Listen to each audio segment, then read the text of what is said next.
Your skills can only pay the bills if you actually have owned and possess the actual skill set of boxing.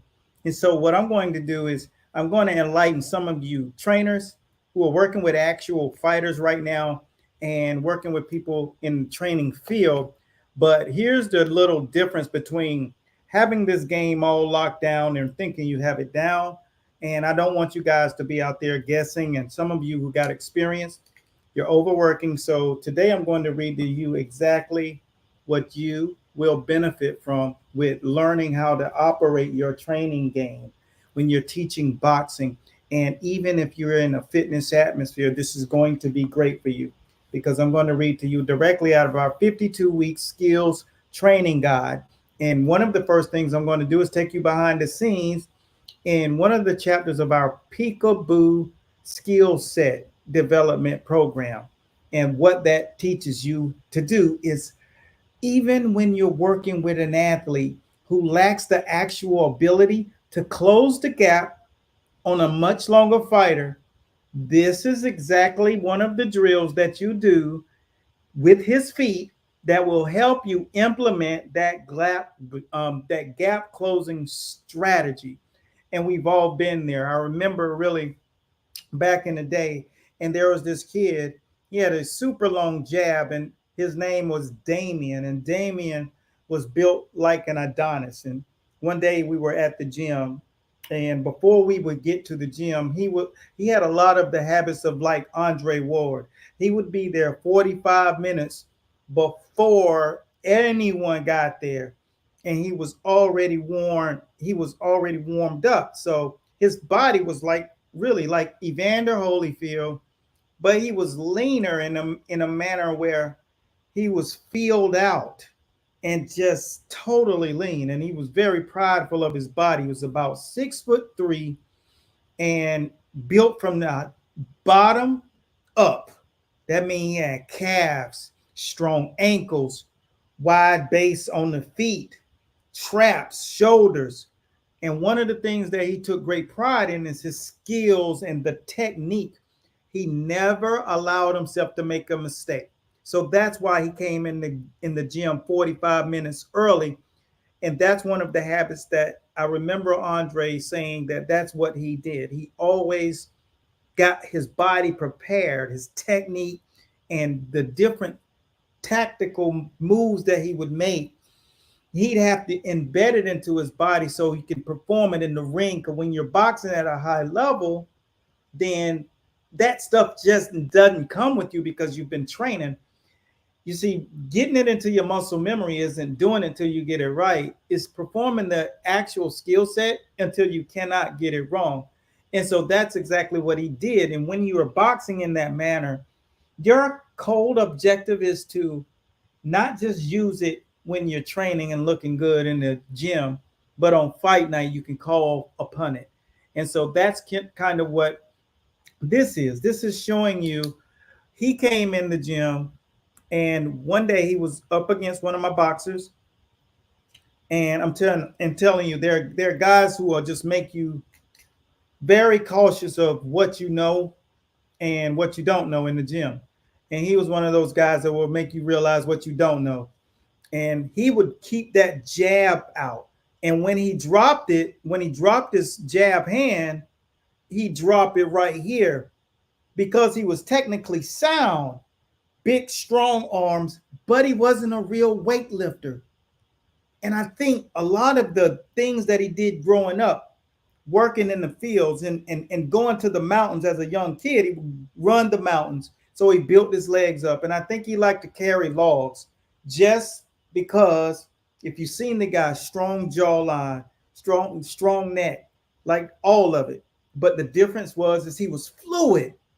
And everybody who knows him, Rashad, all my guys who trained there, even Hector Camacho knew Damien. And he because when he would come here and train, it was like, when you go to another gym and you see a guy that if that guy has skill too, he's gonna be a problem. And so Hector knew that. But one of the most funny stories is I'm going to tell you that one other day. But It was with Hector Camacho and one of our younger fighters, Victor. Victor, if you're watching, special shouts out to you.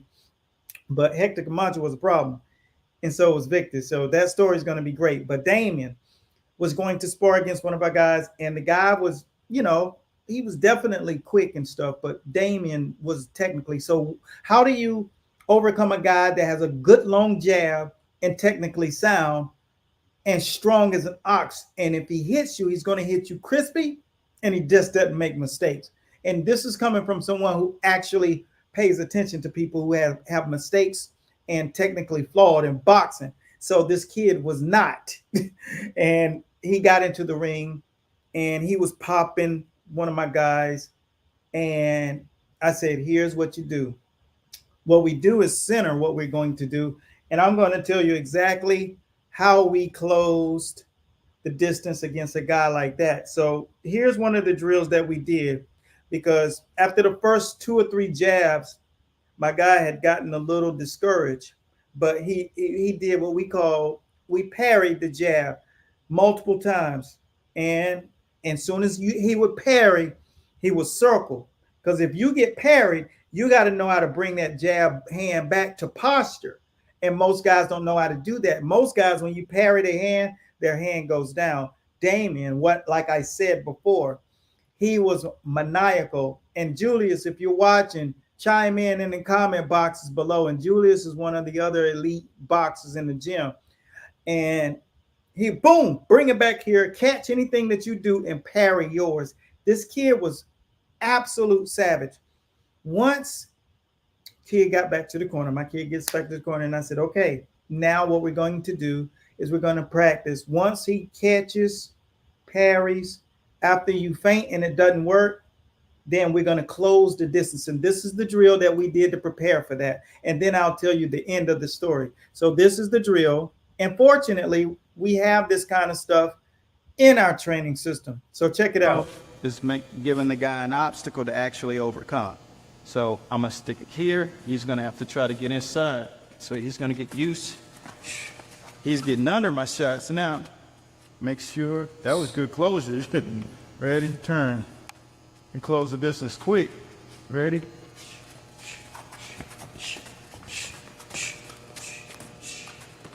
Sweet. Boy, you can see if you just got a jab, if you're a long fighter and your jab sticks out there, you can get right up under it. His objective is to press the entire time.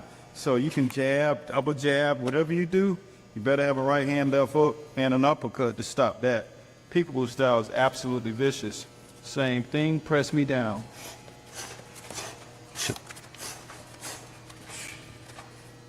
And that's what'll happen. He'll get directly up under my armpit. That's the narrative. Directly up under the armpit. Get right there and work from the angle. The next one, our objective is to watch the feet, and they'll press, closing the distance twice as fast, 3 times as fast as the average press. Ready? Go. Ooh.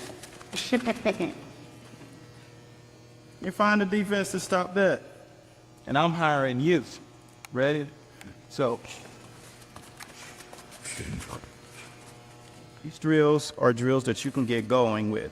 And the next drills will be more of the offensive drills. We're going to show you how to work the bag, and enjoy this segment coming up. Peace. Boom. And thanks again for you guys taking the time. That drill came directly out of this book. And now I'm going to tell you exactly what we did with with Damien right now. But this is the Peekaboo Guide that we develop our fighters in.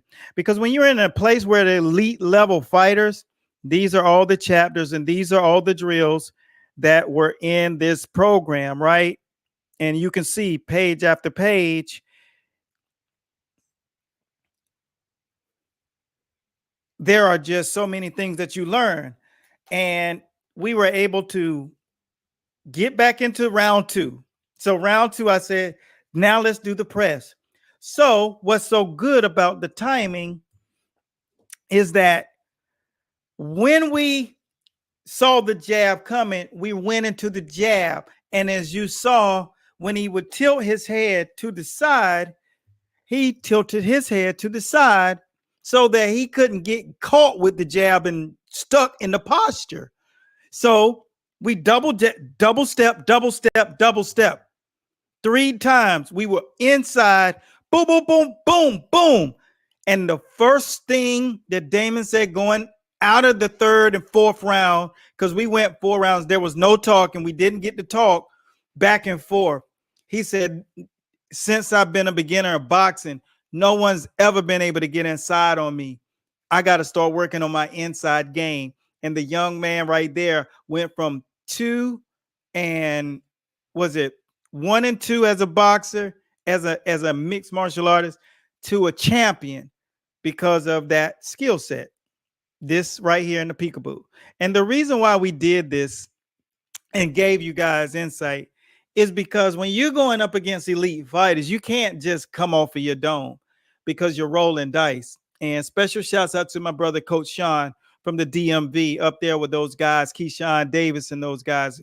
We connected today. So those guys are on the lookout. You got to look out for these guys because they got a couple of fighters signed to Golden Boy and they're building real champions over there. But when I tell you guys that you can't get by on just what's in here, you got to have a real understanding of what you got to do against a guy like a Damien, a guy who got the reach, the guy who has the offensive package. I didn't say he did not hit us, but he called pop, pop, pop. You can't get away. But what we did do is make him fight an entirely different fight for the other 3 rounds. And he had to go back and go back to the drawing board because no one else could get inside. No one else could box him until they got to the place where they're in the B zone. And once you get in the B zone with a guy like that, you got to know something to do that because he's such an offensive, he has such an offensive prowess. He understands posturing, positioning, and everything else inside of that boxing ring. That's what happens when you start fighting against guys that got metal, that got pedigree, that really take it seriously. And I'm gonna tell you, if you're not in there training, the guy has to tell you to train. If the coach has to tell you to run, it's the coach. If your trainer has to tell you to eat right, this ain't the right career for you to be a world class fighter. Because see, the people who make it to world class and stay there, not because of their management made moves and got them there. I'm talking about guys who get there and stay there, like Andre Ward, guys who are really about that life. The people who really do it for real, like Roy. You ain't have to tell those guys to go run. So that's what you're up against. You didn't have to tell Floyd to go run. Sugar Ray Robinson, his coach didn't tell him, hey man, you got to go run today. Archie Moore, you didn't tell him he got to go run. If you're a person that got to be told to go run and eat right and live clean, you're not a real top level boxer, but you can make it, you know, in the sport as an opponent when you start fighting these kind of guys. But you will never make it at the elitist of levels of boxing. Let me see. Yeah, Davis is from Norfolk. Yep. Oh, AKP. What's up, man? That's what's up. Hey, I want you to come to the page, bro. You from the DMV?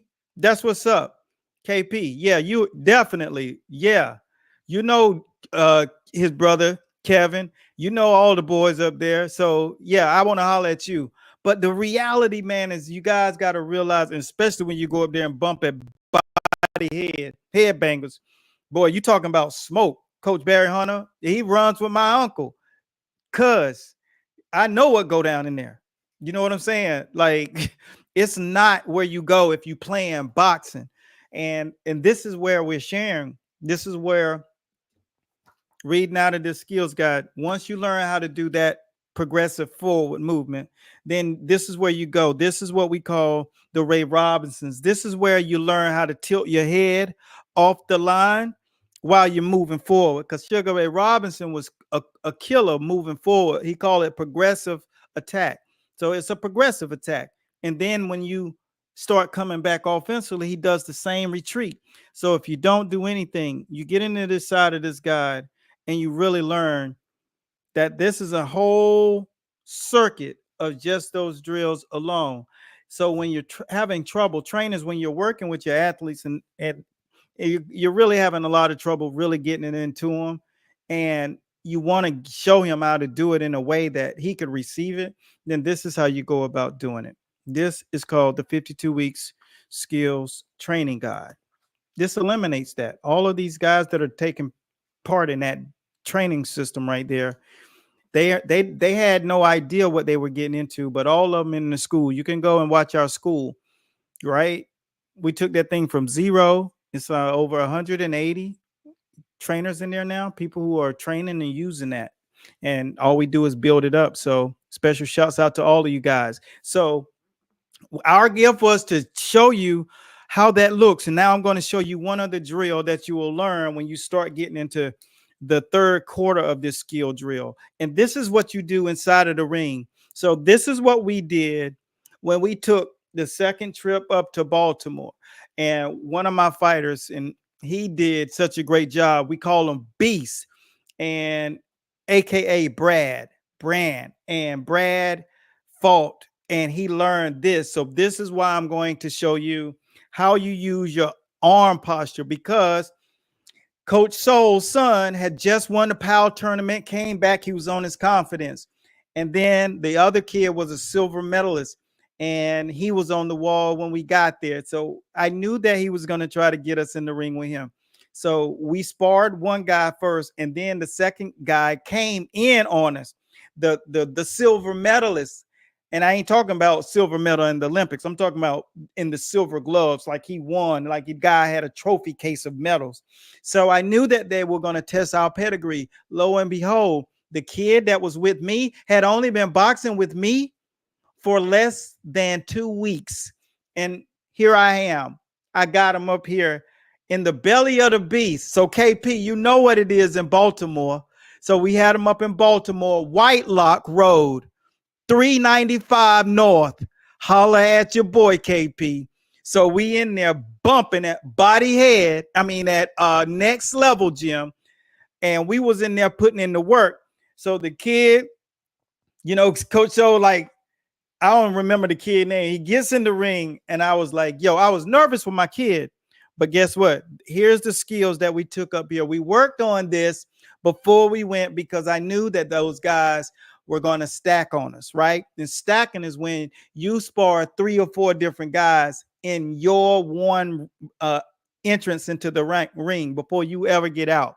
And that's what you do to prepare for champions. But these guys had never even been at that level before.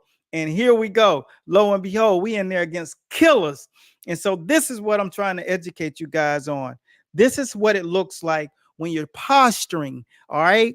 Because when it's all said and done, all of these styles are just posture. So check it out. This is in the ring. This is about a 30-second drill. So be patient and let me know exactly where is it that you're watching from. He has his own ropes. I'm here. Feet position. Remember where your legs should be. It should always be slightly bent. Your legs should always be slightly bent, so you have your power, your stance, and your base. When the guy throws, shoulders here, behind the shoulder, throw the jab, pump, I catch it here. Throw the overhand right, and the uppercut. And always remember to keep your eyes on the prize, which is your opponent. With that left uppercut, put it right there. Now you can throw the right hand and be straight. And then, not only that, I get out of that situation. That protects me because I'm in the shell, I'm behind the shoulder, throw the jab again, let's walk through, boom, throw the right, boom, uppercut, bam, and you throw the right again, bam. So now I'm set up to counter him. Bing. And so that's exactly what we took in there. So we had been working on that. Right hooks to the body, right? Because the guys always failed to defend on the left side with that right hook to the body. So we were great at that. So I knew that we would go here, pop, get up under their jab, right hook to the body every time. Bam, boom, bam. And then when they try to throw the right hand back and counter, we go in the pocket, get in the shell, drop that baby, crouch, boom, shoot. And all three of those sequences was what we run over and over and over again. Then when they start to figure that one out, what we did is we started back from jab, hook to the body, boom, hook off the jab, bam, slide, turn him, wipe his nose with the left hook, right? All this came out of this. And that's what I took him up there prepared for. When we got done sparring, first with the PAL tournament champion, then with the Silver Gloves champion. Once we got done, the kid, the first thing that he said, Coach Soul picks up the phone, and KP, if you know what it is, when I say White Lock Road, you know what I'm talking about. He picks up the phone and calls everywhere that's in Baltimore and like, y'all come over here tomorrow. We got a feast. End of story. We set the precedence over there because we went up there with a gold medal mentality. All right. This is hybrid fighter. I build hybrid fighters. That means total offensive weapons.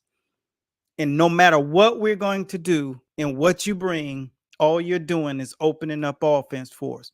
And when he got in the ring against that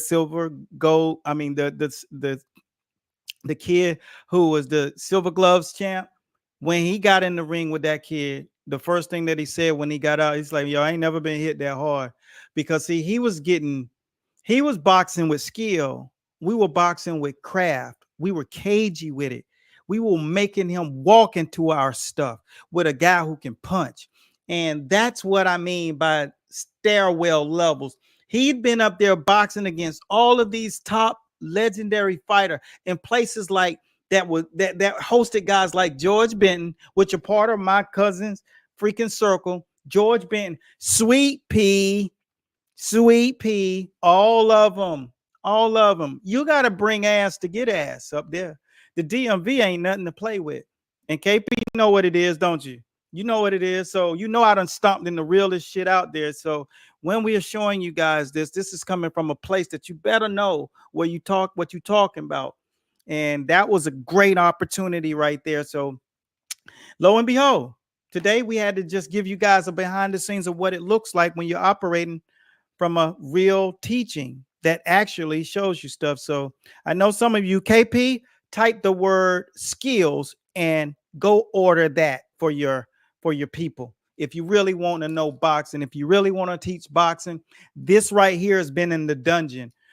People just don't understand what they getting when they fuck with me. So, but when it's all said and done, excuse my French, it's definitely Halloween. But I want you guys to realize when we out here doing this thing, man, we're teaching you guys how to do it for real at the very highest levels of boxing.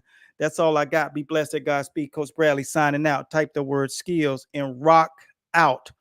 I'll see you in the winner's circle, guys. My man. Peace.